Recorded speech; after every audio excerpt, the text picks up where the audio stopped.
La situation en Ukraine est devenue compliquée. Mais au fait, qu'est-ce qui se passe exactement? Essayons de faire une analyse là, approfondie. Rentrons un peu dans l'histoire. Essayons de voir cette guerre-là qui se passe actuellement. Est-ce que c'est réellement ce que nous voyons dans les informations sur les chaînes télévisées? Essayons donc de voir. Mais avant donc d'entrer dans le vif du sujet, si tu n'es pas encore abonné à la chaîne, n'hésite surtout pas à t'abonner et à laisser un like. Partage également la vidéo si la vidéo t'a plu. Vous savez, beaucoup de gens ne savent pas qu'actuellement, ce qui se passe entre l'Ukraine, la Russie, l'OTAN, les États-Unis et les pays européens, au fait, c'est une guerre stratégique typiquement géopolitique. Pourquoi je dis ça?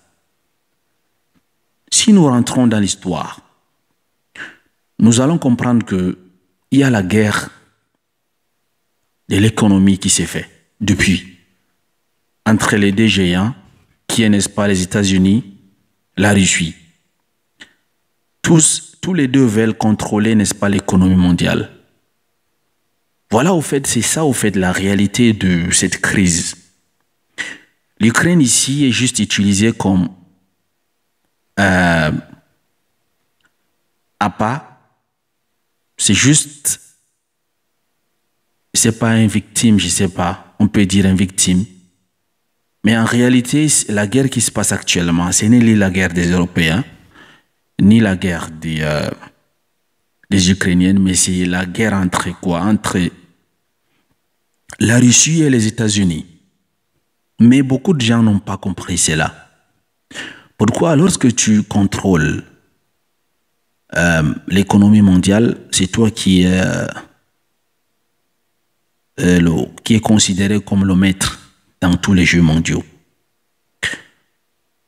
Et tous les deux pays veulent s'approprier dans cette place. La Russie et les États-Unis. Si vous remarquez, tous les deux pays sont des premiers exportateurs ou bien premiers producteurs des hydrocarbures. Par exemple, actuellement, les États-Unis sont les premiers producteurs de gaz, notamment les gaz non conventionnels, les gaz schistes là. Ils sont les premiers pays producteurs de ces gaz. La Russie vient en deuxième place. Si vous réfléchissez, pourquoi tant d'embargo sur l'économie? Seulement sur l'économie. Pourquoi tant d'embargo? Pourquoi est-ce que les États-Unis demandent à la communauté internationale de mettre la Russie de côté? Pensez-vous réellement que c'est le combat des Européens? Pensez-vous réellement que ces embargos que les entreprises européennes sont en train de prendre vis-à-vis de la Russie sont leur combat? Pour une personne qui réfléchit, il sait très bien que non, ce n'est pas le combat des Européens. Pourquoi? Parce qu'en appliquant ces embargos, la Russie serait affaiblie et qui va prendre la première place sans être concurrencée? C'est les États-Unis, n'est-ce pas? Donc, en fait, voilà ce qui se passe en réalité. C'est ça la base du problème.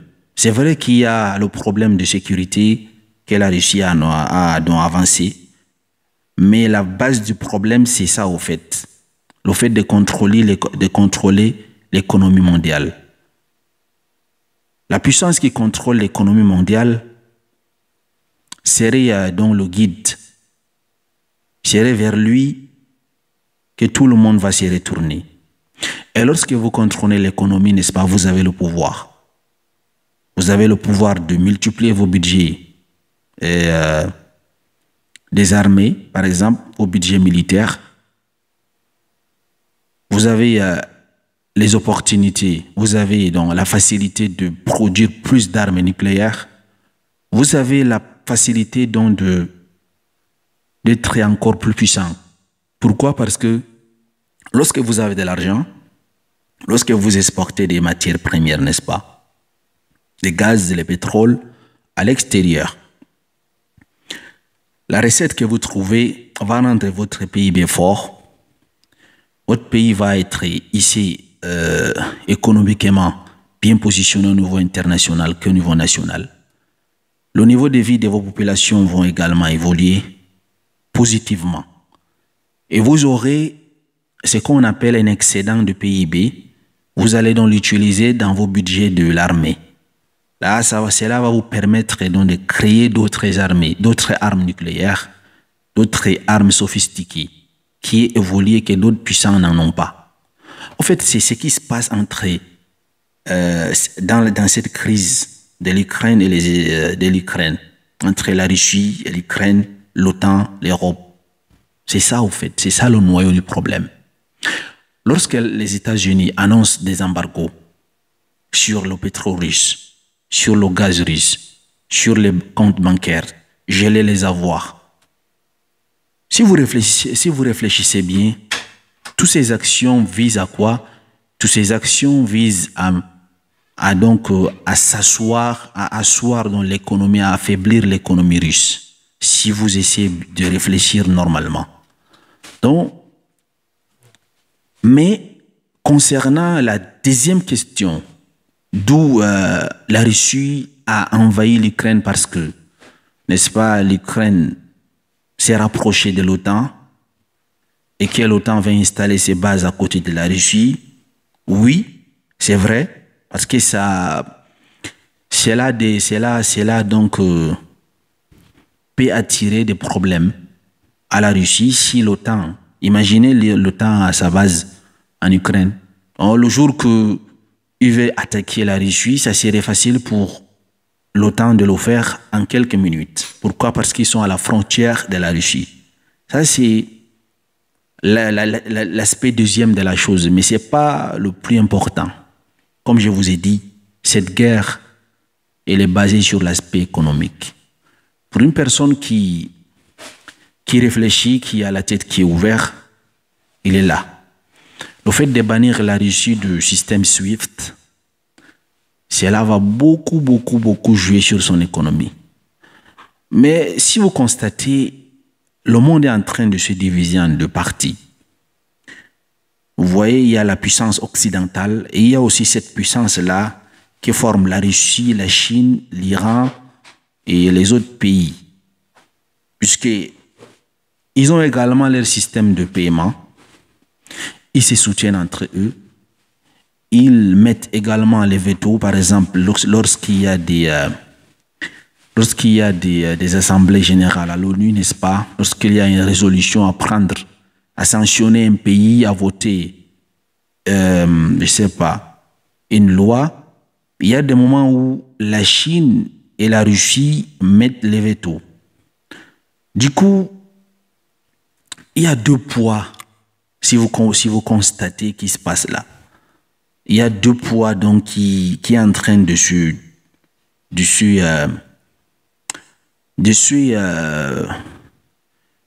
y a deux poids au fait qui est en train de se défier. Les capitalistes d'une part et les communistes de l'autre part. En fait, c'est ça. Et chaque parti veut être celui qui commande.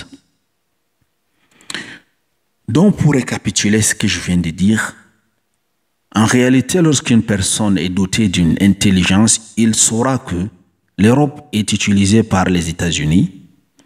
L'Ukraine a été juste ce qu'on dit dégâts collatéraux. Voilà. Et ils sont juste des pions que les États-Unis a utilisés pour tester, n'est-ce pas, est-ce que la Russie est déterminée à vraiment défendre ses frontières ou bien c'est juste du bluff? Voilà ce qui se passe en réalité. Mais si tu as d'autres analyses, cela va... n'hésite pas à partager avec nous en commentaire. Si tu penses autrement de ce que je viens de dire, ça c'est juste mes analyses, cela n'engage que moi, selon mes recherches. Merci de m'avoir suivi, mesdames et messieurs.